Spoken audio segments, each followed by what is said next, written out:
आज हम लोग किसी भी दिए गए ग्लास स्लैब का आयतन ज्ञात करेंगे। ग्लास स्लैब का आयतन ज्ञात करने के लिए हमारे पास सबसे पहला ग्लास स्लैब होना चाहिए और आयतन हम वर्नियर कैलिपर्स की सहायता से ज्ञात करेंगे। तो इन दोनों में हमें सबसे पहले आयतन देखना है। आयतन में होगा लंबाई, चौड़ाई और इसकी ऊंचाई। तो लंबाई गुणित चौड़ाई गुणित ऊंचाई फॉर्मूला होता है आयतन का, लंबाई गुणित चौड़ाई गुणित ऊंचाई। इस प्रकार हम किसी भी दिए गए कांच के गुटके का आयतन ज्ञात कर सकते हैं। अब हम इस वर्नियर स्केल का प्रयोग समझेंगे। सबसे पहले ये वर्नियर स्केल जो हमें दिखाई दे रहा है, इसमें मुख्य स्केल और ये जो इस पे चल रही है ये उसकी वर्नियर स्केल है। ये मुख्य स्केल कहलाती है, जबकि ये जो इस पर चलती है उसे हम वर्नियर स्केल कहते हैं। और ये जो लास्ट में हमें दिखाई दे रही है इसे हम टेल कहते हैं या पूंछ कहते हैं। इसका प्रयोग हम किसी भी वस्तु की गहराई नापने के लिए करते हैं। सामान्यतः इसका प्रयोग किसी सिलेंड्रिकल शेप के या किसी भी वस्तु जिसमें गहराई मिलेगी, जैसे ग्लास की गहराई या किसी कप की गहराई, तो जो भी गहराई वाली चीजें होंगी जिसमें हमें डेप्थ निकालनी होगी, हम इसका प्रयोग करेंगे। इसे हम पत्ती भी कहते हैं।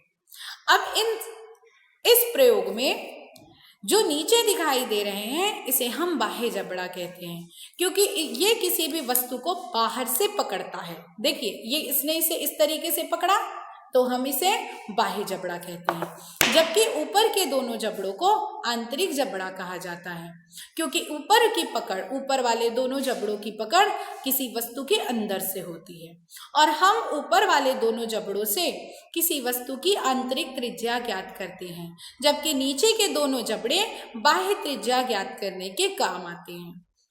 इसके अलावा हम इस पेच की सहायता से इस वर्नियर को सेट करते हैं। यदि मैंने इस पेच को कड़ा कर दिया तो वर्नियर आगे नहीं जाएगा, और यदि मैंने इस पेच को ढीला कर दिया तो वर्नियर को हम बहुत आसानी से आगे पीछे कर सकते हैं। तो ये वर्नियर सेट करने के लिए ऊपर पे एक पेंच दिया होता है, और यदि मैं इसे ढीला कर दूं तो मैं इसे पीछे कर सकती हूँ, और यदि मैं इसे कड़ा कर दूं तो ये अपनी जगह से अब बिल्कुल नहीं हिलेगा। ये देखिए, इसे यदि हमने कड़ा कर दिया तो ये अपनी जगह से बिल्कुल नहीं हिलेगा, ठीक है। और ये जो नीचे पे दिखाई दे रहा है ये इसे बैलेंस बना के रखता है। ये देखिए यहाँ पर इन्होंने एक नट दे रखा है जिसके कारण से वर्नियर इसमें मुख्य स्केल पर चल पा रहा है। इन सब के अलावा यहाँ पर आप देख पा रहे होंगे मुख्य स्केल में कुछ अंक दिखाई दे रहे हैं, 0 1 2 3 4 5 6 7 8 9 10 11 12, यहाँ तक कि ये देखिए मुख्य स्केल में ये अंक दिए हुए हैं, ठीक है। ये सारे अंक मुख्य स्केल की काउंटिंग करने के काम आएंगे। इसके अलावा हमारे पास वर्नियर स्केल में ये जो नीचे पे दिखाई दे रहे हैं, ये जो नीचे पे दिखाई दे रहे हैं ये भी कुछ अंक है। ये अंक कुल 11 लाइनें होती हैं। याद रखिएगा यहाँ पर वर्नियर स्केल में लाइनों की संख्या 11 होती है, जबकि खानों की संख्या 10 होती है। सपोज मेरे पास, मैंने ऐसे आप लोगों को समझाने के लिए बता रही हूँ, ये लाइनें हैं 4 लेकिन खानों की संख्या 1 2 3, तो यहाँ वर्नियर स्केल में खानों की संख्या कितनी है? 10। तो लाइनों की संख्या एक ज्यादा है, 11 लाइनें और 10 खाने।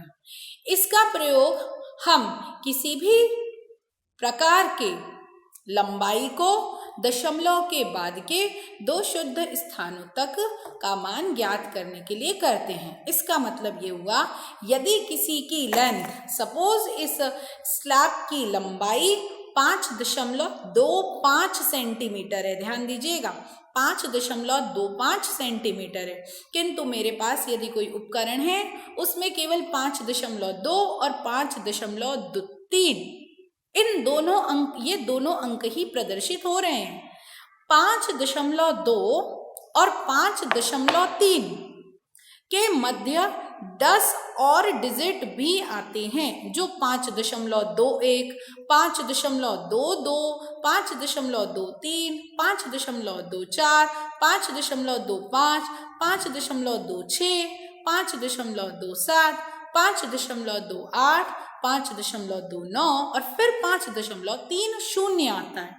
इसका मतलब ये हुआ 5.2 से 5.3 के मध्य भी कुछ अंक आते हैं, वो 9 अंक हैं। अन्य 9 अंक, इनमें से कोई भी मान इसकी लंबाई का हो सकता है। तो इसके लिए हमें कोई ऐसा उपकरण या कोई ऐसा यंत्र चाहिए जो दशमलव के बाद के 2 शुद्ध स्थानों तक का मान ज्ञात करके दे, और इसके लिए हम किसका प्रयोग करते हैं? वर्नियर का। और इस वर्नियर में सबसे पहले तो हमें क्या देखना होता है कि इस स्केल में कोई त्रुटि तो नहीं है। ये जो हमारे पास स्केल दिखाई दे रहा है इसमें कोई त्रुटि तो नहीं है। तो हम देख रहे हैं कि इस मुख्य स्केल में 0 दिखाई दे रहा है, और इसके अलावा इस वर्नियर स्केल में भी एक पहले नंबर की लाइन दिखाई दे रही है। जब मैं इन दोनों जबड़ों को पास में लाती हूं तो दोनों ही स्केलों की लाइनें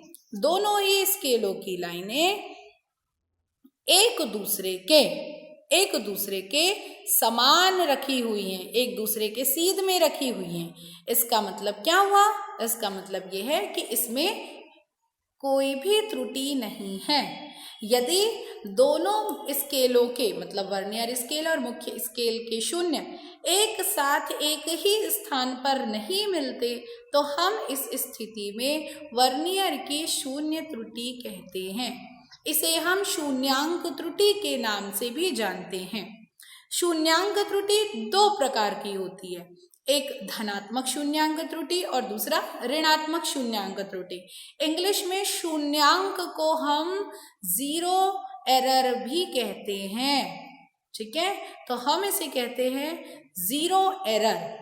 और फिर वो जो 0 एरर है, वो जो शून्यांक त्रुटि है, वो धनात्मक शून्यांक त्रुटि और ऋणात्मक शून्यांक त्रुटि अर्थात पॉजिटिव 0 एरर और नेगेटिव 0 एरर के नाम से जानी जाती है। तो ये हो गई त्रुटियों की बात। एक शब्द और हम यूज करेंगे, वो होगा अल्पतमांक। ध्यान दीजिएगा, अल्पतमांक, अल्प मतलब होता है छोटा और अंक मतलब होता है गणना करना। अल्पतमांक हर यंत्र में आपको मिलेगा। हर यंत्र का अपना एक छोटे से छोटा माप होता है, उसे ही हम अल्पतमांक कहते हैं। अगला वीडियो में मैं आप लोगों को आगे के लेक्चर बताऊंगी। आप लोग अभी वर्नियर के बारे में इतना बेसिक नॉलेज बना लीजिए।